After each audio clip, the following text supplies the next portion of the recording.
It's the 20th of May. We go on with the work of the Media Center Ukraine. My name is Svetlana Cheparenko, and now we will be speaking about the after strikes against the Ukrainian cities, the work of the rescuers, and the safety rules for the citizens. We are joined by Oleksandr Khorunzhyi, press officer of the State Emergency Service of Ukraine. Hello, glory to Ukraine, glory to the heroes.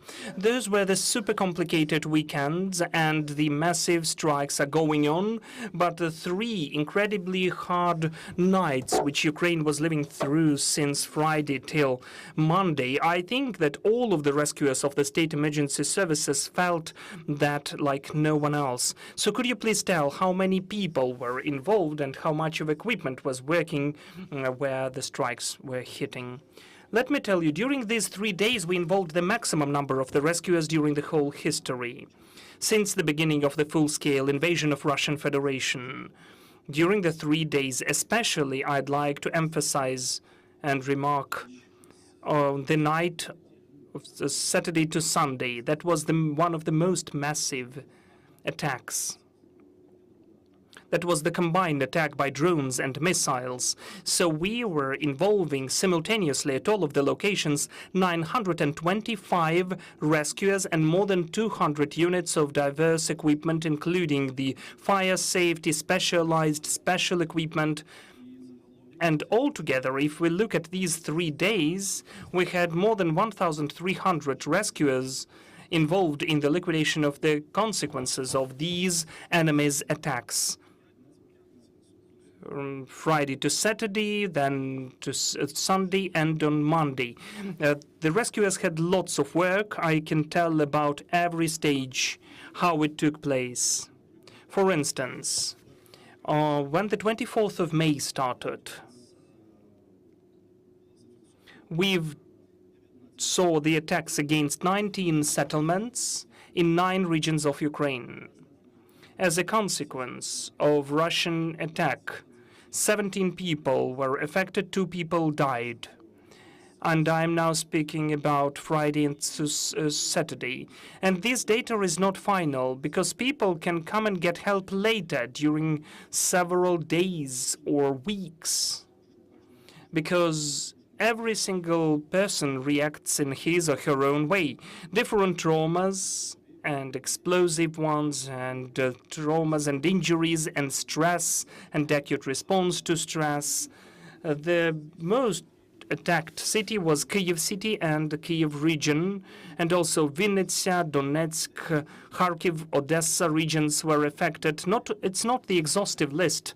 I'm speaking about the biggest consequences. And here I'd like to mention that in Kyiv, the rescuers were working in Solomenka, Obolony, and Svetoshine parts of the city.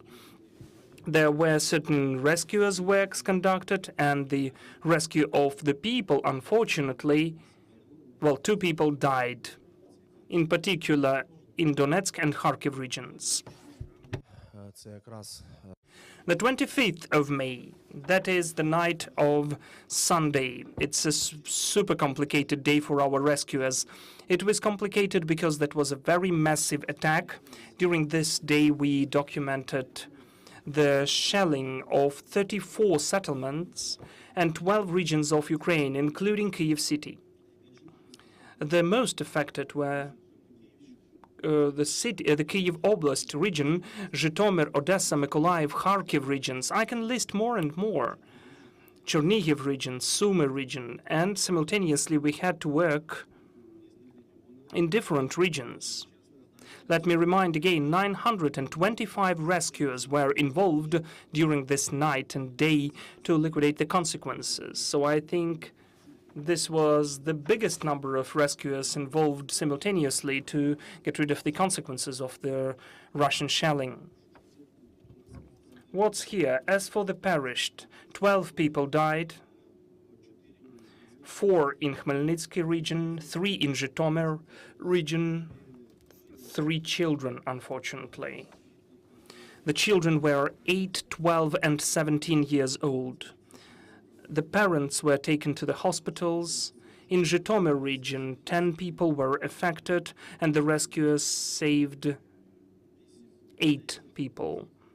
And that's one of the biggest cases. As for Khmelnytsky region, As I said, 4 people in Zhytomyr region, 3, 4 in Kyiv region died, and 1 person died in the 5-storied building in Mykolaiv. 50 people were affected during this day. This was the statistics on this day. And again, the drone attack against the settlements. That was the Monday night. 21 settlement. The objects were hit in 21 settlements in 11 regions. Odessa, Khmelnytsky, Kyiv, Khmelnytsky regions were affected the most. Thanks God, we did not see casualties. People did not die. 2 people were affected in Zaporizhzhia region. Here I'd like to remark that there was a huge fire closer to Kharkiv city, which we had to extinguish for a long time, of 7.5 thousand square meters. And the rescuers were working there. Altogether, if we take the data, let me repeat that we had about 1,300 of rescuers working, eliminating the consequences of the emergencies, and a huge amount of equipment. Where the strikes were done, about 90% of the cases, unfortunately, is the residential block, private residential buildings, or the objects of social sphere. This is the statistics. It's sad statistical data. The rescuers were conducting their obligations till the last day, and they're doing that every day. The workload is very huge. What makes the work of the rescuers more complicated? In which objects, in which places and cities was the hardest? There were several factors which can make the work of the rescuers more complicated. First of all, definitely possible repetition of the shelling. If they repeat the shelling, the rescuers may die. And when we hear there is the information about the repetitive trauma, we need to take away the personal stuff. And the process of the elimination of the consequences can be too long. But these are the lives of the people. So since 2023, we've introduced the changes into the statute of the actions of the operative rescuers, the change of the algorithms of the work of the rescuers units by the order of the regulation of the Ministry of the Interior, and it helps us to specifically develop the algorithm how to respond to the possible repetitive attacks. Let me tell you that there is such a tendency that the number of the people who died and the affected and traumatized rescuers has decreased. If we look at the figures, since the beginning of the full-scale invasion of Russian Federation, 101 rescuers, the representative of the State Emergency Service, died, and 463 were injured. 463 were injured. Secondly, that's what makes it more complicated. That is when the access to the residential building is restricted.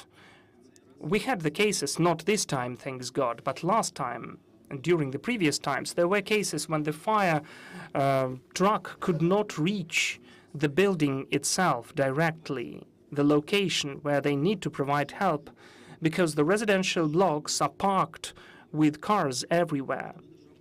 According to the state construction norms, I'd like to speak to the cooperatives, house cooperatives, and the organizations. The width of the passage for the fire equipment should be at least 3.5 meters. It is very important because when the rescuers cannot reach the building and introduce the proper equipment and assemble it to provide help, those are all minutes and dozens of minutes, which means lives of the people, which can make the work of the rescuers much harder. Yes, we can act in a different way, according to different algorithms. For instance, it can be done by several units. One unit is going through the stairs in the necessary protection means. Others do that outside. Others provide all of that with water supply. They find the sources of water, but still to assemble it and to arrive, to come closer to the building, they need time, because the residents can make this passage just over saturated. And we need to remember that there is such a point as fire hydrants. If you've seen, in Kyiv, for instance, our rescuers who observe them and who have to examine them, they paint them red.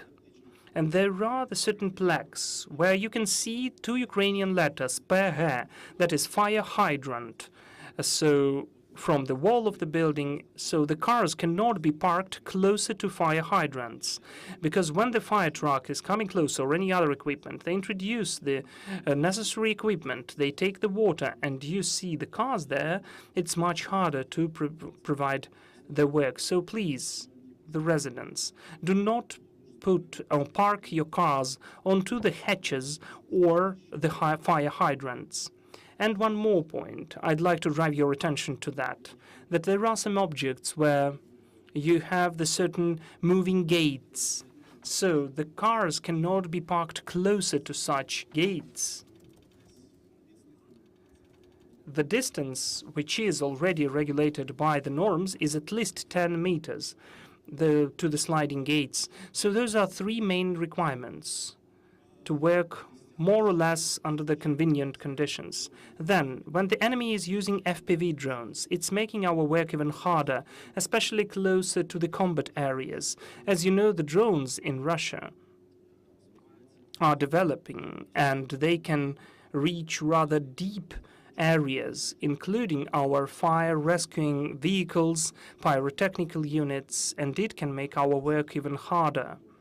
And during the shelling, there are certain areas which can be mined as the outcome of the incoming shelling. Those could be cluster ammunition or the remnants of the drones which were not exploded, or the missiles as well. So rather often, when you can see that we can work at the places to eliminate the consequences of the shelling closer to the pyrotechnical units, because they need to get through this plot of the land and to work there.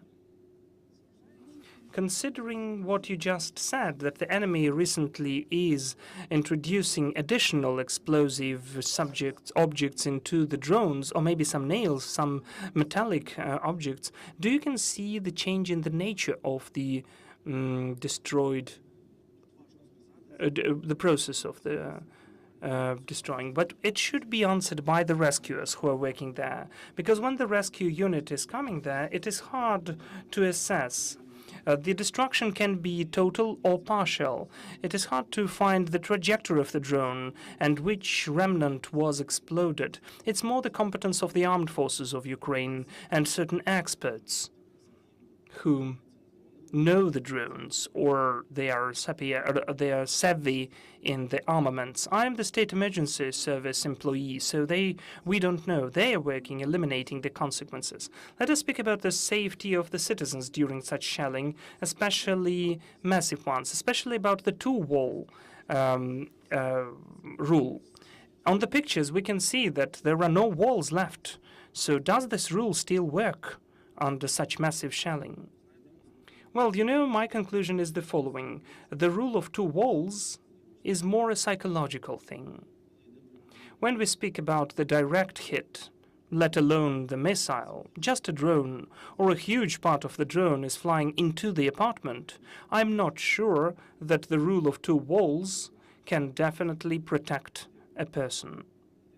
Still, people are replacing the stay in the shelter with the rule of the two walls. And it happens, unfortunately, rather often, because people are tired. It is hard to leave. They're just exhausted.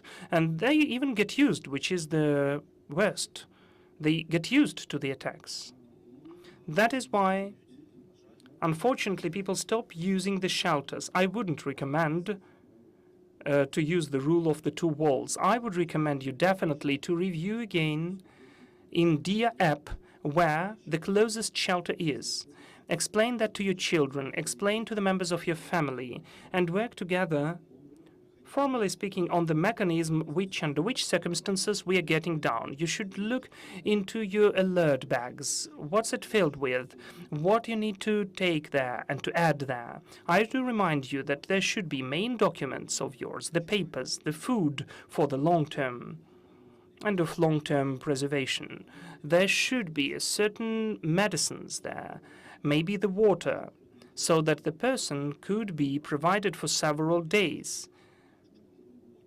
There should be some clothes, warm clothes, so that the person could just stay in the shelter for a longer time or in any other safe place. That's important. Such backpacks should be for the children and for the grown-ups, and it increases your chance to survive and for your safety. As for other rules, if you don't mind, we can go on. There are situations when people don't get down to the shelters. Now, the main golden rule, I'm always saying that, the shelter. But if you don't go to the shelter and you stay at home, and your apartment is hit, there mostly should be the fire. Then we need to act as the people are acting during the fires, how we provide the recommendations. First, we can see the smoke at the stairs. Don't go there. The person cannot get down from the 7th or the 5th floor through the dense smoke to the exit. The person can die just on the stairs. We had such cases. Secondly, if the smoke is in the stairs, we need to close the door and to make it more dense with the humid clothes, just for the smoke not to get into the apartment. Another situation, when we have the fire in the apartment, we can get to the balcony, we can close the balcony and signal the rescuers, number 101, everybody knows that.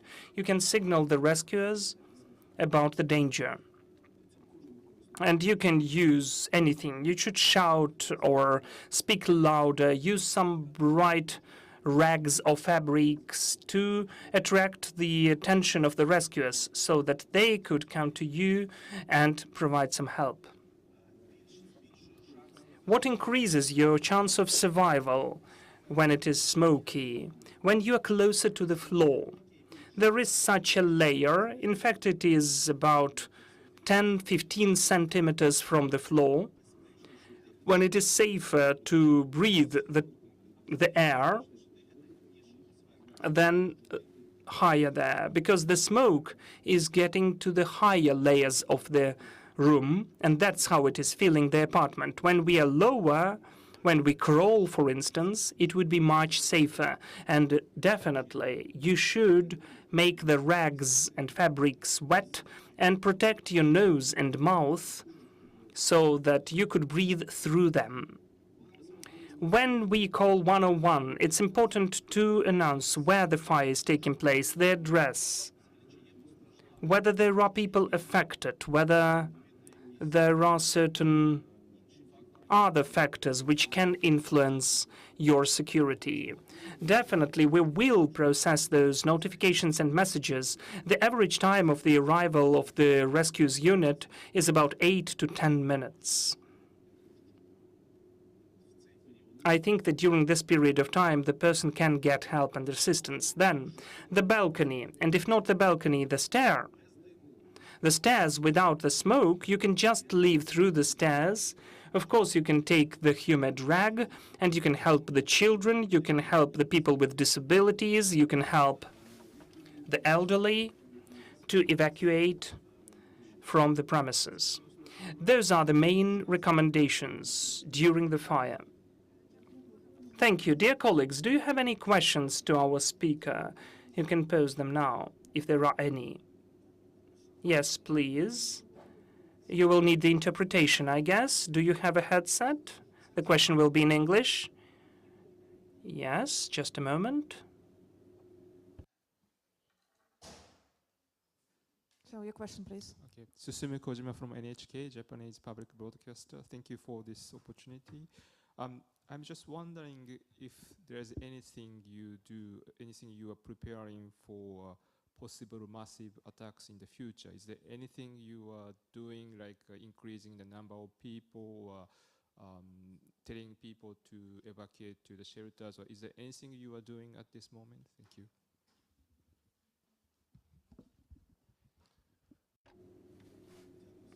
Thank you for the question.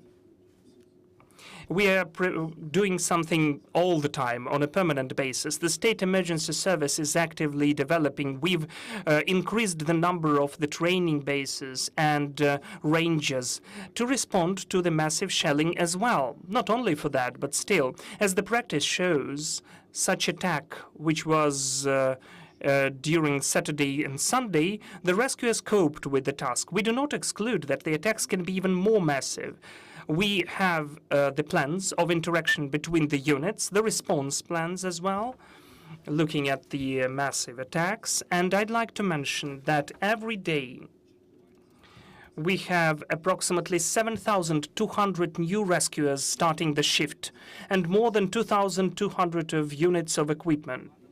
So the plans and the algorithms of the work of the State Emergency Service foresee the increase of the number of the staff in this or that region with the help of the neighboring regions or with the help of the use of the units, combined units, which are sent from one region to another. We create reserves, including the reserves of equipment.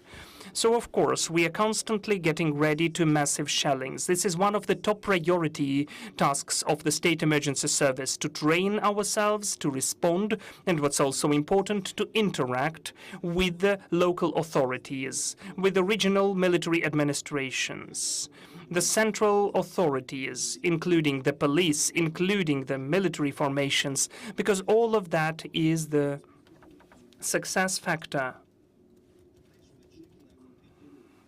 for the quicker elimination of the consequences of the shellings by Russian Federation.